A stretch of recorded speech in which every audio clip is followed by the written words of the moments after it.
السلام علیکم ورحمۃ اللہ وبرکاتہ۔ اللہ سے دعائیں کریں کہ اللہ ہمیں موت تک کامل ایمان و یقین کے ساتھ زندہ رکھے۔ ایک شخص جس کا نام وسیم رضوی تھا، وہ 50 سال کی عمر میں لگ بھگ اسلام سے مرتد ہوا۔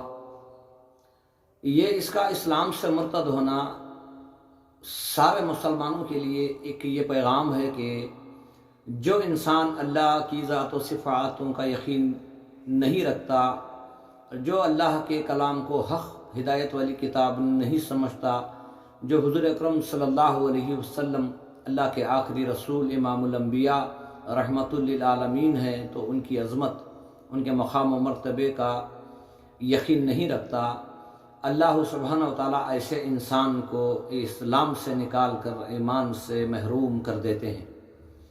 تو اس سے ہمیں یہ معلوم ہوا کہ میرے بھائیو، ہمیں اپنے ایمان کی، اپنے یقین کی استقامت کے لیے اللہ کی بارگاہ میں دعاؤں کو بھی کرنا ہے، اور دوسرا، جو عمل ایمان کو مضبوط کرتا ہے وہ عمل ہمیں کرنا ہے۔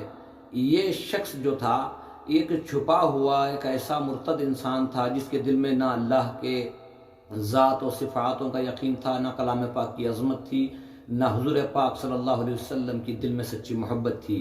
تو اللہ تعالیٰ نے دکھا دیا کہ اسے اسلام سے مرتد کر کے دکھا دیا۔ تو ہمیں یہ پیغام ملتا ہے کہ ہمیں اپنے ایمان و یقین کے لیے اللہ سے دعائیں کرنا ہے، اور اپنے ایمان و یقین کو بچانے کے لیے اللہ کے احکاموں کو پورا کرنا ہے۔ تو میرے بھائیو، اللہ سے دعا کرو کہ اللہ ہمیں موت تک کامل ایمان و یقین والے بن کے زندگی گزارنے کی توفیق عطا فرمائے، کیونکہ ایمان جو ہے وہ دنیا کی و ما فیہا سے بہتر ہے۔ جسے ایمان ملا وہ کامیاب ہوا، جسے ایمان نہیں ملا وہ ناکامیاب ہوا۔ اللہ سے دعائیں کرو کہ اللہ جہاں کہیں مسلمان ایمان والے ہیں، اللہ ان کے ایمان کی حفظ و امان عطا فرمائے، ان کے ایمان کی حفاظت فرمائے۔